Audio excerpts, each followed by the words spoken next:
Bakbakan to the max na naman ang team sa Laxing Cheer. Ganito po talaga kapag ka magpipick season. Wala nga ako ng mga oras na yan, pinakunan ko na lang ng video para makita ninyo. Ito yung set ni Mrs. Chanko na 30 years na sa kanila. Siguro excited na kayo na makitang matapos to, no? Ako rin naman. Time to time, sinisilip ko talaga yan. Dahil pag hindi ako nakontento dun sa shades niya, ay padadagdagan ko pa. Titingnan ko kung anong pinakamagandang outcome, yung naka-matte lang ba siya or naka-gloss. Nasa Taytay, Rizal kami niya, naghahanap ng tela at dumiretso nga kami sa Divisoria. Dahil importante talaga na makita ko muna ang texture ng tela bago namin ipa-deliver. Pero itong set na to, leather ang gagamitin dito, kaya okay lang. Pagkatapos ng pinturahan yan, dahil tuyo naman kaagad yan, ay sabi ko next na. At ito naman yung ganap kinabukasan. Good morning! Katapos ko lang mag-affiliate nung kinakain namin na Academia. And nabili ko sa kahapon sa Divisoria. Dami nito sa online shop. Screenshot nyo po. Yeah, sa mga may hilig sa ganito, mura lang. Marami na siya, 150 pesos. Pero masarap naman kasi siya. So para sa akin, okay na yung price. Sa online, hindi ko na alam magkano. Pero may mga affiliate ako niyan sa Facebook page ko. Panoorin nyo na lang. So dito kami ngayon sa Valenzuela. Kasi kahapon, yung binili namin tela, pang ano lang talaga. Yung pang pili, alam nyo yun. Tsaka hindi ako nakabili doon ng para sa mga bed. Masyadong mahal. And then, hindi ko masyadong gusto yung quality. Kaya, babalik ulit ako dito sa dati kong supplier. Kausap po siya kanina, shoutout kay Bo. Hindi pa rin talaga siya sa kanya matatagi. Ay, hindi pa rin talaga ako makakabitaw sa kanya. Nagpapili na ako sa kanya ng mga gusto ko. Panoorin nyo sa affiliate ko sa Facebook, yung pag-open agad. Anyway, mga tayo. Okay, here. Dito na naman si Laxing Cheers. Ganda ng mga tela-tela. Ayan, no? Yung mga hinahanap nyo, yung mga gantong diba? Maganda to. Oh, diba? Canvas nga lang to. Pero ang kapal din ng tela nito. Ganda nito. Bagay sa mga natin, sa mga set natin, no? Sumagot kayo, chillers. Mag-comment naman kayo dyan. Oo, ganun. Ito naman mga to, nanonood. Di man lang mag-comment. Ay, chillaxing, ganun. Sasarapan kayo, Kayo talaga, ha? Yung mga pang rin dito. Muffler. Mga pang blanket. Dami. Sobrang dami. Nabibili ko sa mall na 1,500 isa. Parang lang dito, 200 lang. Mga ganyan. Nilalagyan nga lang etikita, kaya mahal.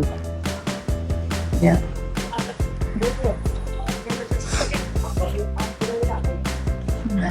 So, let's go. Mamimili na muna kami, ha? Next day ulit tayo. Pinakuhanan ko lang din ito dahil nasa taas naman ako niya. Nagvo-voice over, nag-e-edit, nagtutok sa mga clients. Pero baba rin ako niya kinahapunan.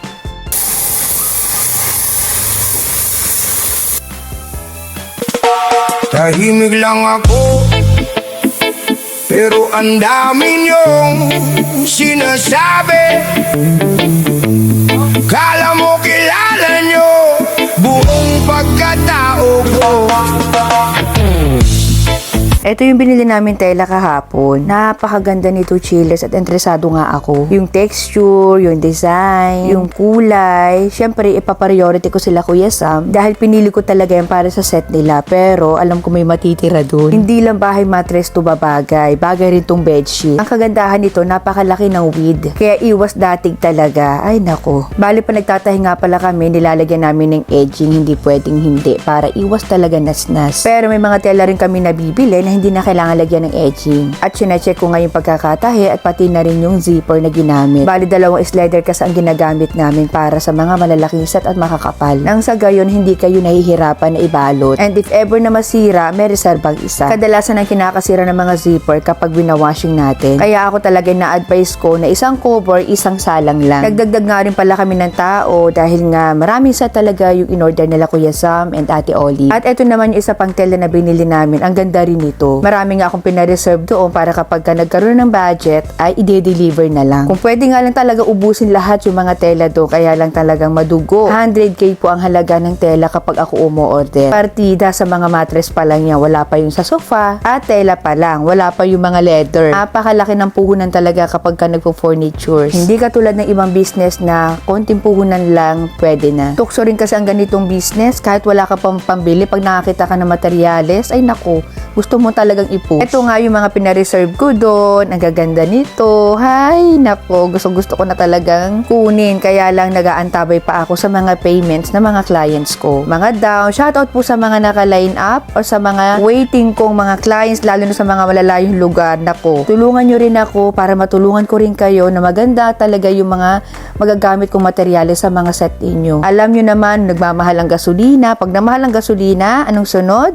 Mamahal ang materyales. Shout out kay Sir Albert ng Ilocos Sur. Sana po ay maabutan nyo yung mga tela na to dahil nga pag kami kumukuha doon na ibang customer nila ay inuubos po talaga yan. Wala naman ako may aabuno sa ngayon chillers dahil talagang lahat ng budget namin ay nakatoka na talaga sa mga bayarin, sa mga iba pang materyales, kahoy, foam. Anyway, malapit na sila mag-down by August daw. Hay, sana talaga makaabot. And shout out din kay Madam Altea ng Nueva Ecija. Yan yung mga waiting ko na client eh. Pero kapag ako nakakaluwag chillers, kumita man ako sa ibang deliver, talagang nagda-down na ako para hindi nila ibigay sa iba. Kaya alam mo, may mga pagkakataon po talaga nasi-short din ako. Itong isang tuo, ang ganda din yan, kulay gray. Ang bestseller kasi namin, gray at saka beige. Itong mga mababuhok na yan, kung pinatabi ko lang din sa kanila yan kasi parang gusto kong magpagawa ng set na ganyan kahit walang order. Ang ganda po kasi yung pang personal na gamit, pang room ninyo. Tapos ganyan yung cover. Hindi ko yung ina-advise kapag ka sa mga living room kasi nga may bisita o bisita, hindi natin may iwasan, madudumihan ka agad, lalo na itong puting tuwa. Napakaganda sa balat niyan. Para kang nasa ula. Feeling ko lang ha. Ayan, kaya iba-binder ko yan bukod dun sa mga iba ko pang mga tela na katabi. Eto naman yung mga napili ko sa Taytay. Mga koldo rin naman ang atake ng cover na to. At syempre, chinay kong mabuti yan. Ang ganda nito sa mga bulky na sofa. Sa mga fabric lover, ayan. I-screenshot nyo lang to. Anyway, kapag nag-inquire naman kayo sa amin at nagpa-line up na kayo, makikita nyo rin naman yan. Ang kagandahan sa tela na yan, napakakapal. Corduroy at corduroy talaga siya. May mga corduroy din po kasing maninipis at ayaw rin naman ibang client namin ng sobrang kapal. May velvet din dito, may Swedes. Iba naman to si chillaxing cheers. At punta naman tayo dito sa mga side table na ginagawa nila. Ayan. Isa rin to sa mga set na ginagawa namin na medyo mabusisi rin kasi kailangan talaga dyan 0-0 para maganda talaga yung outcome. Napaka bestseller sa amin ito. Lahat kasi pwedeng ibagay. Lalo kung ang bahay ninyo ay may pagka-wood type, di talaga mawawala yung gold na handle. Halos lahat ng bahay ay binabagayan ng gold. Okay, so ito naman yung finish ng dining chair na i-reposter namin. Ayan. Kung updated kayo sa mga video ko, nakikita nyo yung binaklas namin to. Ayan. Tapos, saka na ako ng isang bunga. Namunga na sila eh. Ayan. Dati yan. Ito wala na. Napitas na. 4 pala to, no? Napitas na yung isa nito. Okay lang yan. Kung totoo, hindi naman kasama sa usapan namin ni ma'am yung niyan eh. Yung touching na mga ganyan. Dapat talaga all white lang. Pero gusto ko kasi ganyan. Yan. Kusa-kusa din Ako talaga nakusa ako. Hindi katulad ng iba na pag sinabing white lang. Tapos, ito naman yung frame na dati po siyang white. Ito na yung pinampalit ng kulay. Ang ganda nito pag finish na to. Maniwala kayo sa akin.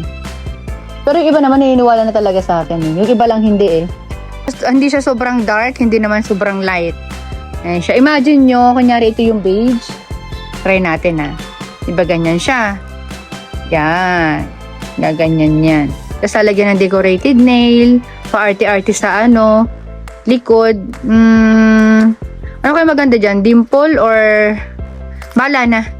Anyway, dito naman ako palagi. Matututukan ko to. Set na to. Ito naman yung pinakamahaba. Yung part na to, hindi na to kailangan diba? Kasi lalagyan din naman to ng balot eh. Leather po yung ilalagay dito. Sabi mo sa kanila, palitan na ng goma to. Palitan ng goma yan. Ayoko ng ganyan ng goma niyan. Ayan malambot na nga nihila ko. Oh, basta palitan lahat ng goma nito. Dapat masabihan si JB. Si JB gagawa niyan.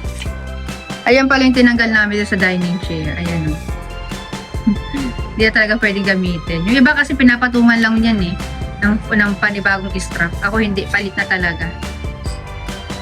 Mabait naman yan si ma'am. Pinakain kami ng spaghetti. Charot. Shout out ma'am. Baka naman pagbalik namin palabok naman po. Joke lang. Pero pwede nyo tutuhanin. Okay, so dito naman sa parisan. Ayan. Lulutuin to ngayon. Tapos, itong mani. Papasangag ako ng mani. Yan siya. Yan ang update sa parisan. Hindi ako nakakapag-upload sa page nito. Busy eh. Tapos, ito, nagpadagdag din ako ng ano. Kasi, madalas na bumibili sa amin dito sa parisan. Pulutan. Ha? Ito 15, ito 27. Ayan. Mahilig sila sa mga pulupulutan. Kaya nag-ano na ako nito. Bili na ako nito. Pag napapadaan kami sa mga market. Mas ito yung mga tuyo na hindi ko naisama yung nakaraan sa vlog na nare-repack na namin. Ito ang sarap ito, tungsoy. Napakasarap talaga ito. Hindi ito maalat. Hindi katulad ng mga unang pinakita ko sa inyo, medyo maalat po yun. Pero ito talaga hindi. I-bash nyo ako pag maalat yung ganito. Yan. O konti na lang to. As iyan na lang na ano, mabilis, mabili. Once kasi natikman na ng iba, ayan na, bumabalik sila dito. Tapos, ito.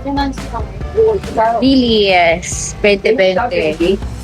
Ha? 20. 27.